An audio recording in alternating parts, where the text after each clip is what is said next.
Said I'm all about it. Yeah. All right, guys, we are welcoming Psy Smith to the show. Psy, thank you so much for being here. Thank you so much for having me. I'm excited. I am so excited for this. Sorry, I don't mean to jump right in there, but I honestly, with your career and everything that you've done and the way that you've made it in the industry, Jason, I'll pass it back over to you, but I'm fangirling. Thank you. Okay, you're fangirling. I think Adam and my entire family have heard Psy Smith on replay in my car, in my house, everywhere. I've introduced a lot of people to Psy Smith, by the way, which is awesome. I love being like the cool one who knows the awesome performer that like you might not like get at the stores, but like you find her music and you found gold. I love that you have introduced so many people to my music. Thank you for that. Like I need like 1,000 Jasons in every state. Be careful what you wish for on that one. Psy, I was just introducing you and kind of telling people about your career, your background, especially in this industry. First of all, I just want to get a little background for you and for our listeners of who you are, where you're from, and just a little bit about how you got started in the music industry. And then I have a ton of questions for you. Okay, I'll try to give you the short story. I was born in New York, raised in DC and Maryland. I went to Howard University. I started singing probably when I was in elementary school, but I also played piano. I did that first. When I went to Howard, I was in an a cappella group, and I also was in a go-go band after I finished high school. And then I moved to LA after finishing my degree in psychology to get, my toes in the door of the music business as a songwriter. And then I got a gig singing backup for another Howard grad named Kenny Lattimore. And that was like the beginning of what ended up becoming, the career I have now. So yeah. Wow, that's amazing. And just really briefly for our listeners, because unless you're from DC, I don't know, not everyone knows go-go. Oh, Can you give like kind of your interpretation of what go-go music is? So go-go music is a subgenre of funk, and it sort of evolved out of the post-disco era, when DJs were sort of taking over the cabarets, and that was like the night scene, for Black folk in DC. And bands still wanted to play those cabarets. So instead of just sort of quitting, bands started doing what DJs do, and that is going from song to song to song without stopping. And this required them to sort of take on a similar pocket for each song. And that evolved into what's known as a go-go pocket, And so yeah, that's what go-go is. It's like, it's a music that is specifically made for the party, to keep the party going, but it functions sort of, it evolved out of the necessity to compete with DJs, if that makes any sense. No, that makes complete sense. I feel like I just got educated on this. I'm very intrigued here because I didn't know the story or the background behind that. Yeah, like that's how that happened, and it became its own thing. It's very much based in percussion and that driving pocket, which has evolved itself over the years. Like the go-go pocket has changed. So if you listen to go-go from the late '70s, like Chuck Brown, it's very different from the go-go from the mid '80s, like Rare Essence and EU. And then that go-go is very different from, Northeast Groovers and Backyard Band. It's really kind of fascinating when you go all the way up to now, and hear what go-go sounds like. I'm a huge fan of, well, first of all, funk, but also go-go. So yeah, I love this. Okay, so your career has just spanned decades. Can I say that? Am I allowed to say that? Yeah, you are allowed to say that. Right. Because I've I've been fighting it, but I'm like, you know what? I'm proud to have been around and still be here for as long as I've been here. So yeah, it's been about 25 years, Jason. It's Oh, spanned wow. decades, but you still look like you're 20 years old. So this is, hey, I'll take it. I'll Yes. take it, Yeah. Adam. I'll Yes. take it. You know what? In a lot of the interviews we've been doing, I tell people we met back in, and I think you and I met 2008, and that's also a decent amount of time. So I'm giving away my age like every podcast episode. how did you? I never asked this story though, because Jason has, he always has the wildest stories about meeting people, but how did Uh-huh. you both meet? Yeah, how did we meet, Jason? Well, I met, you know what's so funny is it was maybe my second or third time to LA. And we Uh-huh. had a mutual friend, Cinda Ramseur, who was performing with Cirque du Soleil. Yes. And we were in town and she said, you have to meet Psy Smith. And I said, Yes. oh, okay. And she's a singer, but her energy, her soul, it just jumps out at you. We have to meet her. So I met you there, fell in love with your Right. music. And then Oh. every time I was in LA until I moved to LA, I would try to come to any of your shows, any of your Yes, and you performances. did. Yes. And they were amazing. I mean, listen, I can Thank you. probably name a few places. I don't know where the most recent one I Wow. was, but definitely New York for New Year's with Chris Botti. Definitely the Mint Wow. back in the day. That was DC, Oh yes. DC. LA. Yes. Going to your shows, it's almost, I don't want to use the word like a cult following, but your fans Oh. love you and they're so enthusiastic, and you know how to pack out a room. Every show we went Thank to, you. it was like, I didn't even know if we were going to be able to get in. Just and not to keep complimenting you over and over again, but She's like, no, keep going. at your shows, it's not just people who listen to your music. It is other artists who appreciate your music. I mean, you're Oh, often wow. people often refer you as the hardest working woman in underground soul. So Yeah. I would have to say yes. That's very true. Can That's I always like hearing about, sort of the backstories and different people that you've worked with, especially from the guests that we bring on. I wanted Yeah. to ask you, Okay. so far throughout your career, who do you think one of the biggest names that you've worked with? I guess the biggest name would definitely be Whitney Houston. Wow. I toured with her from 98, 97, 98. God, I can't remember. It was like 2 years.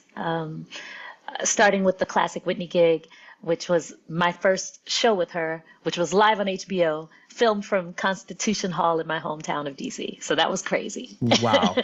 And then I went on to tour with her for the Your Love Is My Love album. But I've worked with a lot of really wonderful people. Some Big of my names. favorites too. Chaka Khan, Sheila Chaka E. Khan, yes, yeah. Shaka Khan, Sheila E., Michelle Ndegeocello, Oh, I love her. DJ Quick, who is one of my favorites. Worked with Usher. It's been a really, really blessed life. Macy Gray, gosh, I forget, to be honest. That's the place that's when you know you've made it. That's the place you want to be when you're like Whitney Houston, Usher, you're going through the names and you're like, there's a whole list here. It's just like right now, it's not at the top of my head.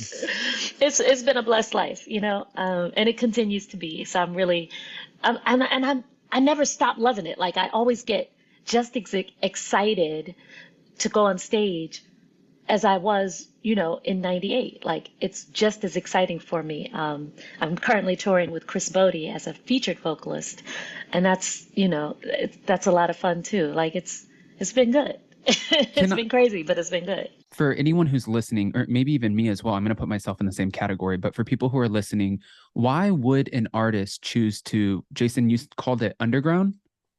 Yeah, like it basically like Psy is an independent artist. Right. Yeah, Right? You're not signed with a label. Not only that's does correct. Psy, do all of her own writing, producing. You do everything. And I guess maybe the question is, why would you choose to do that Yes. instead of sign with Instead a of label? going with a major? Yes. Yeah, I was signed with a major at first, at the beginning of my career. And that happened because my songwriting demo, remember earlier I said I moved to LA to become a songwriter, right?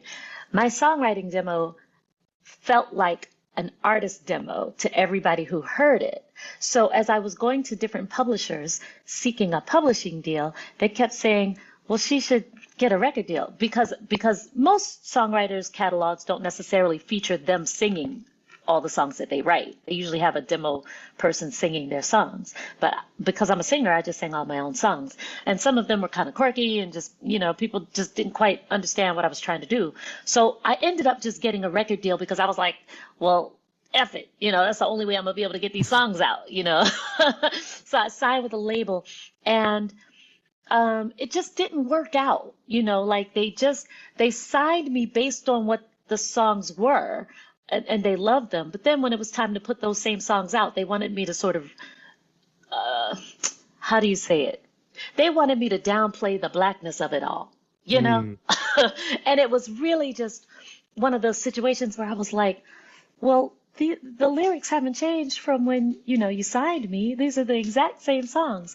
Or they would say things like, well, we don't know how to write an urban bio, so we've hired somebody to do that. I'm like, an urban bio? What does that even mean? Like, so I parted ways with that label and sort of had to regroup. And this was at a time when, Adam, there was no indie soul scene to speak of. There was indie music, but whenever you spoke about indie music or heard about it, it was mostly indie rock, So I'm talking like 2000, 2001. So I sort of had to regroup and I got some songs together and just made an EP, got 1,000 of them made, just not really thinking, just sort of, I was doing something, but not really understanding what I was doing. I had started this monthly venue called Bitchcraft, and Bitchcraft was a place where I could play, but I featured other women in the performing arts. I had dancers, I had poets, I had actors, and they would come and do 15 minutes, and then my girl DJ Spark was spinning in between sets, and then I would come out and do 45 minutes, and that was the night. And Bitchcraft had grown really big, but I didn't have any product to sell, and people were always asking for a CD. So that's how I ended up manufacturing, 1,000 CDs, which was my first EP. And they sold out really quickly. And I was like, wow, I could actually just put out my own music. And it was a revelation to me because nobody was really doing that in the soul scene, and it wasn't like it is now, where there are all of these venues and all of these outlets and festivals and that kind of thing, that are supporting independent soul. It just wasn't the same. You have more control that way too, though, right? You do. You have more control. It is a grind for that ass, though. I am not even gonna lie. It's still a grind, but I really wouldn't change a thing in terms of making that leap, because I had seen people, in the height of that sort of neo soul thing that was happening.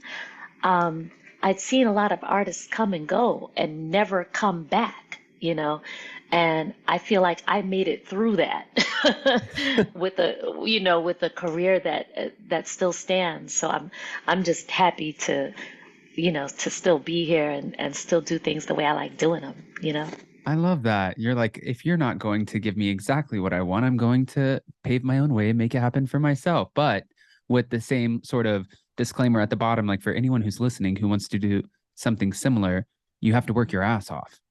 Yeah, you definitely have to work your ass off, and you gotta love the grind, to be able to do it every day the way that I and some of my contemporaries do it, And I didn't ask this at the beginning, but I'm so curious. What would you say one of the biggest audiences you've performed for would be, like a number off the top of your head? As a solo performer, or as with some of the names that I have named before? We'll hit both. Okay. I feel like I might have done Glastonbury with Macy Gray, and that that festival is like what, 500,000. It's crazy. It's really, really Wow. crazy how many people are there. Wow. It's really crazy. I can't even tell you how many people are at Glastonbury, but it's a lot.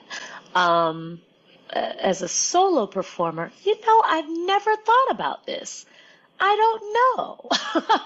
To be honest with you, I've never really thought about it. I did the Bermuda Jazz Festival some years ago, and that was probably, in the tens of thousands. I Um, mean, would you consider, because I also saw you perform at yeah. Carnegie Hall, would you Oh, consider yeah. that as a solo performance? I mean, because you were Yeah, very much absolutely. featured. I was very much featured there. Yeah, that was Carnegie Hall. And sometimes, it's not about the numbers of the people in the audience, it's about the place. So yeah, Carnegie Hall is definitely one of the highlights of my career. The Kennedy Center, definitely one of the highlights. And yeah, I had a really interesting tour back in 2013. I was touring with a French rock artist named Johnny Holiday. And I toured all over France with him. He was like a legendary French rock artist. He was like the Bruce Springsteen of France, y'all. And we performed for his birthday at Bercy in Paris. And that performance was televised to every French-speaking country in the world. Wow. It Sometimes was there's a lot amazing. more people watching than you think, especially Right. nowadays. I wanted to follow up with a question for you on something you said, and ask your feelings on this now. Do you Okay. think that Black artists, especially female Black artists today, are facing the same or similar situations that you faced back when you were with the label? Oh man, that's a really good question, Jason. Well, that's a I good think question. I think they are. I think we are, but we have way more platforms to speak out about it in real time.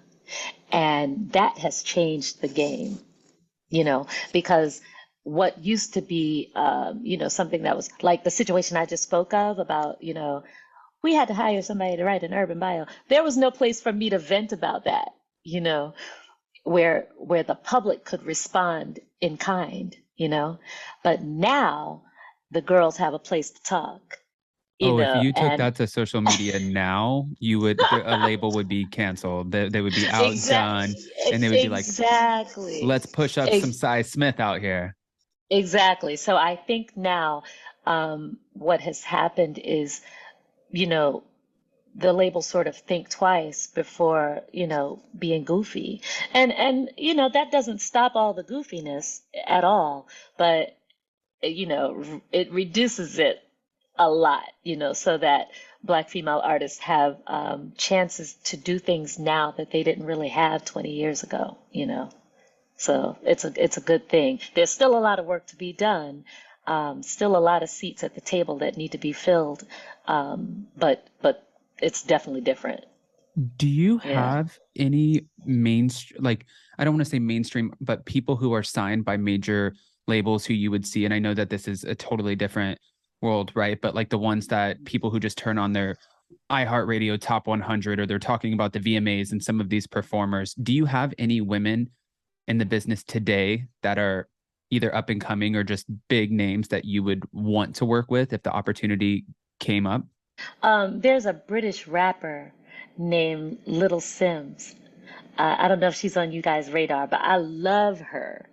She's so dope. I don't even know if she's top 100 or whatever here, but like she's killing it in the UK. I really love her. I like Tiana Taylor a lot. Um, who else? Oh gosh. I don't, oh, I love this group, Tank and the Bangers. Have you guys heard of them? No. They kind of started on like the NPR Tiny Desk contest, and they won, and then they just blew up from there. And I love what they are doing.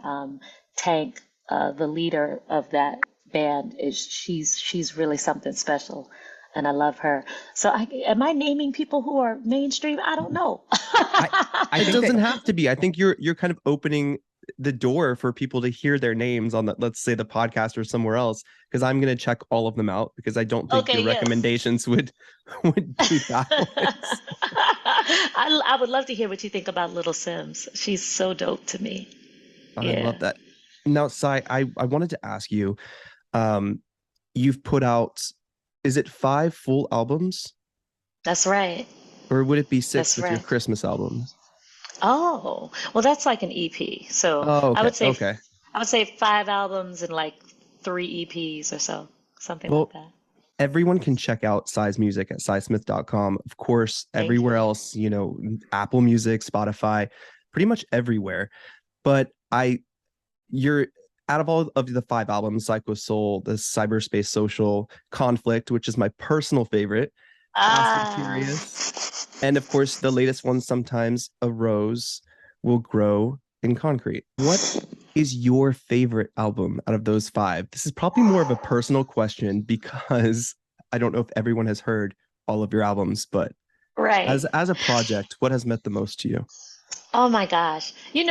If you ask any songwriter what their best song is, they usually name the very last one they wrote. The most recent one they wrote. And so, in that regard, I would probably say Sometimes a Rose Will Grow in Concrete, which was my latest project. That album was an accomplishment for me because I wrote and produced the entire thing myself, and I hadn't done that yet. Not as far as writing and producing an entire album on my own. I would usually go to other producers for the track and, and then write to that. So that was always a co-writing situation. But this one, I needed to do this, just to get it out of my system and see if I could. And I did. And I'm really pleased with how that came out. And I got some really good songs out of it. And even though it might not be like, double platinum or whatever, what makes me happy about that album is that other artists and, upcoming musicians and performers around the world cover some of the songs and put those covers up on IG or YouTube and stuff like that. And I see that and I'm blown away, like to hear somebody in Mexico singing, "Your love keeps me higher. I don't wanna," like to hear that, or Yes.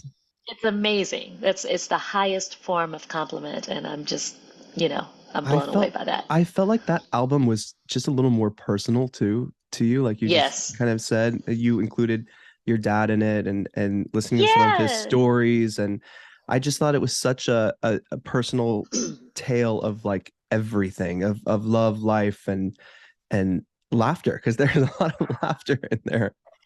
Exactly that. And it's funny that you say that, love, life, and laughter, because that's how my father always signs birthday cards to me. He always says lots of love, life, and laughter, and so that's exactly what I was trying to sort of exude in that record. Love, life, and laughter, and also sort of some thought-provoking moments, just things that we sort of take for granted and don't necessarily think about, like we were never free begins with the phrase, "Pretty little flowers brighten up my space. No one knows the horrors that brought them to this place." And we think about how we just get flowers and put them in a vase and put them in our room, and voila, it's pretty. But we never think about the network of roots that we separate those flowers from to put them there. And that's sort of the way I think about Black people being taken from a whole other continent and brought here and just literally uprooted from the ground and the network of things and people and spaces that they knew and brought to another place to make it something beautiful, I love that. I love your inspiration behind that. I'm so inspired. And every time I listen to you, I'm over here like the Cheshire Cat, just grinning from ear to ear. And I didn't know we would get these little like tidbit performances. Your voice is so beautiful. I always get so much crap on here because the people who we bring on, everyone always says, Adam, you compliment everybody. And I'm like, well, the people that we bring on to the show are people that we're really inspired by and think that they do incredible work. And How can you not? And your story and just the Thank way that you you. write your music is so beautiful. Thank you for that. Thank you. That makes me happy. But yeah, so that album is super personal to me, and it's probably my favorite. And maybe Conflict is my second favorite. Okay, good. I mean, they're all amazing, and I have different songs from every album, from The Art of You, from Standalone, Yes. from Fast and Curious. Like, I just adore what you do. It really, Oh, thank you. I feel like I find, and I don't know how to describe it really. I find like, I don't know, like just my ears are Happy. They're happy. they're happy. Yes. That makes Jason's me a friend and a fan. Yes, that very makes much me so. so happy. Very much so. I love it. And also, I don't know if Jason, has mentioned this to the audience, but he starred in one of my videos, Oh, I did. that's right. He's in Spies. Spies. Yeah. Remember that? Yep. And that video was crazy because that was my first time, as an independent artist having like dancers and a location shoot. It was my first time having more than 10 people involved in a video since I had been signed, post being signed to a label, right? So this was a big deal for me. And Jason was, gracious enough to be a part of it. And do you know what happened, Adam? Do you know what happened on that video shoot? Oh no, I'm ready for it. Give it to me. I got sick right after lunch, and I was throwing up every 45 minutes. And I could not stop, but I didn't want to stop production. And my boyfriend at the time, who's now my husband, he was directing, and I didn't want to tell him. So I'm telling my makeup artist and my hair, guy, like, don't tell Sean, don't tell Sean. And finally, I couldn't hide it anymore. Sean could tell that something was wrong with me. I was literally not able to sit up straight. And he would call, I'd be like this, hunched over, and he'd call action, and I'd be like, let's, And thankfully, I had Jason right there to give me energy and help me. But do you know my appendix burst? Oh my God. Yes, I remember this, and I remember at that time that little scene that we were doing. It was at the end of the night, so Yes. I can't believe that you. This is like the definition of the hustle. show must go on. This is the Exactly. hustle. Don't worry about your appendix. Yeah, it's just an Gotta appendix. hustle. Oh It's my okay. God. I couldn't even finish the shoot. My beloved friend Shantae, who was my double, she did the last shot, and I had to go home and ended up having surgery the next day. I had to go to the emergency room that night. And when I got to the emergency, before I even went to the emergency room, I said, Sean, because he came to my place after they wrapped. And I said, Sean, can you go look on the laptop and find out what side your appendix is on? And he went and did it. And he said, which side? And I said, yeah, I got to go to the hospital right now. Because I knew that's what it was. Wow. And yeah. That's a story. But the video was cute. Yeah. Damn well it was. And Jason looks amazing. I have to go If I could check this back out and now. Get that body, it'd be amazing. Yeah. I love, and I think what makes your voice so special is I just love what you can do with it. It's like vocal gymnastics, and you can sing low, you get into that soprano, you whistle tone better than anyone I've ever heard in my life. Oh, wow. Thank you. But I mean, I love your covers of Diana Ross, Love Hangover, and Lovin' You. Minnie Riperton is my favorite cover you've ever done. But how has it been being an independent artist and finding stability, like financial stability, life stability, everything in the industry? And I know you're touring with Chris Botti right now, all over the world. I mean, how many cities do you hit in a month sometimes? Oh my goodness. In a month, maybe 12. Oh yeah, just 12.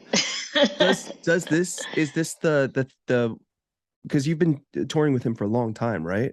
Yeah, on and off since 2007. And does that help you Which is find crazy. stability in the industry, or is that something Yes, that so that's such a good question. How do you find stability in this industry as an independent artist, I think the key for me has been to not limit myself to the work that I will do, you know. Because there's some independent artists that'll be like, I'm not singing backup for nobody. I'm not doing this. I'm not doing that. And it's like, well, for me, I love using my voice wherever I can use it. So if I'm asked to sing backup for somebody and I really like that artist, or I find it interesting, or even if it's just a friend of mine that, whatever, if it's fun and fulfilling, then I will likely do it. So like last year I was doing some work with St. Vincent, and it was just fun. Like I was just like, oh yeah, like I dig what she's doing, this will be fun for me. I've done voiceover work for animation. Again, it's not singing, but it's a place where I can use my voice, and it stretches the bounds of what I already know I can do, to places that I didn't know I could do. Chris Botti, again, it's like I'm not singing my own songs necessarily. Actually, now I am, but I wasn't at first. But I'm a featured artist on a jazz gig. This is new for me. Let me see if I can do that. That was my thought process at the time. And now I'm learning how to, in the last couple of years, I've had to learn how to say no when I need to say no, and say yes when I want to, because otherwise that appendicitis thing will just keep happening. I was doing so much back then. I was doing Chris Botti and American Idol and whatever I could do as an independent artist. So like Sunday through Wednesday, I'm working at American Idol, and Wednesday night, Ryan Seacrest would go, the person going home tonight is, and I'd be like, me. And I'd jet out and go to the airport and catch the red eye to meet Chris Botti wherever he was, and Thursday through Saturday work with him in whatever cities he's in, and then be on the first thing smoking back Sunday morning to Capitol Records to record for American Idol. And I did that for 5 seasons. Wow. And that's crazy. That's crazy. I have said wow like 20 times during this interview. I mean, but this is a wow interview. Now every time I'm lazy, Adam's going to be like, remember what Psy said when she got on the red eye? The hustle. I'm going to be like, hustle. until your appendix is bursting, you have not done enough. You have not worked hard enough. Oh, God. But I say this as a cautionary tale, because I was working so much that I wasn't listening to my body, and I paid for it. So now, it's about the work-life balance. It's about taking a nap when I need to. It's about meditating. It's about carving out time for myself every single day, whatever that means for me. Lately, the last year and a half, that means waking up and running 5K like almost every day. Like that's my new thing. I see that on your Instagram all the time. Yeah. Like that's my... It's become a meditation for me. And I was not a runner. I was not an athlete at all. This is very new, but it's become a thing where I'm just sort of giving to myself in that way. So I think everybody has to find a way to give to yourself, and also find a way to say yes to the things that will fulfill you, so that you can maintain stability in this life. Yeah. And to maintain your health. I mean, for anybody who tours the way you do, you have to give yourself a break at some point. I mean, how are you going to perform at your best? How are you going to, I don't even know how you, just traveling and the struggle of everyone who's not seeing this on video, I'm like holding my hands up to my throat because I'm thinking about all those plane rides and then getting up and singing at your top. That's difficult. That is so difficult. And you've seen the show, like the Chris Botti show especially. I have to go from 0 to 60 in 2 minutes. Like I don't come out on stage at the beginning of the show and warm up into a nice arc over the course of an hour. I come in the middle of the show and I have to go from 0 to 60 in 2.5 minutes. That's crazy.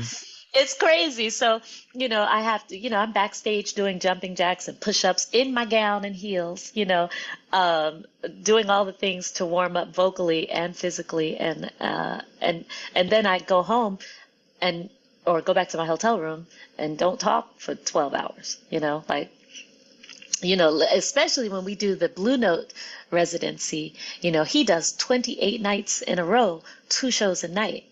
And I was doing all 56 of those shows with him.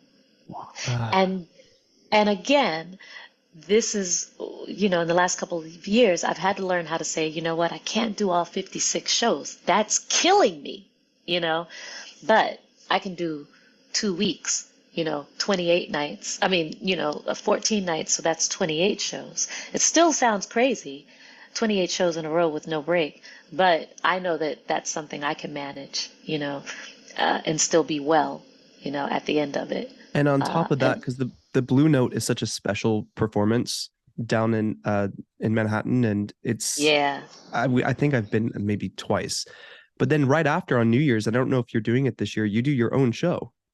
Right. I was doing that for a couple of years in a row, but that again, that made it 57 shows. So, again, it's like I've had to sort of pare back and say, yeah, I can't do everything.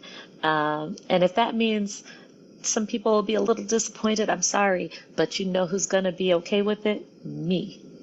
In your body, in your appendix. In my body. Yeah. I love that. My appendix is long gone, but all the other organs that are still there. They're necessary. We got to keep them. Psy, we know you are super busy, but I do want to ask you, where can anyone find more information about you? Where can they listen to your music? Because I'm pretty sure you can find your music everywhere. Yeah, I was up on these digital streets long before a lot of people, and I'm still there. But just look up Psy Smith. It's spelled SYSMITH on any of your streaming platforms, any of your digital retail stores. And I still have a website, psysmith.com. People can go there and get directly from me whatever physical product I have. Like there's a vinyl album right there. I'm pointing to it for the people who can't see. But that's the Syberspace social. And let's see. And on IG, I'm at Syberspace. SYBERSPACE, Cyberspace. And let's see, good grief. I think I'm on TikTok. I think it's, I don't even know. Just go to psysmith.com. Just Psy Smith. Psysmith.com. Yeah. This has been one of the most incredible conversations. By the way, I learned so much. I'm so inspired after this conversation. I'm like, Jason, we have to go work. But I know not everyone is seeing this, so we throw clips up on our YouTube channel. But Adam and I don't think have stopped smiling ear to ear during this whole conversation because it's so interesting. Your whole career, your talent. We appreciate having you on today, Psy. Thank you so much. Thank you so much. In honor of your music too, in the show that we went to in LA. With the roses on our shirts. I want to say, I like to end with a good rose and a thorn, a positive and a negative. And the rose was, I feel like we learned so much and it was so incredible to hear your story. And the thorn is that it's coming to an end. Oh, you guys, it's been so much fun for me to talk with you, Jason and Adam. And Adam, like, it's been so nice to just finally talk. I know we're not in person, but just to have some sort of one-on-one or one-on-two time with you, Absolutely. This has been beautiful. And I hope that in the future, like, the three of us can get together for a coffee or, spill some tea, whatever, Yes. We always love to 100%. spill the tea. Yes. Yes. Okay. 100%. All right. And we will be at a future show. I can promise you that. We're traveling so much. We will catch one of those cities. I love it. Thank you so much for having me. Thank you, Psy.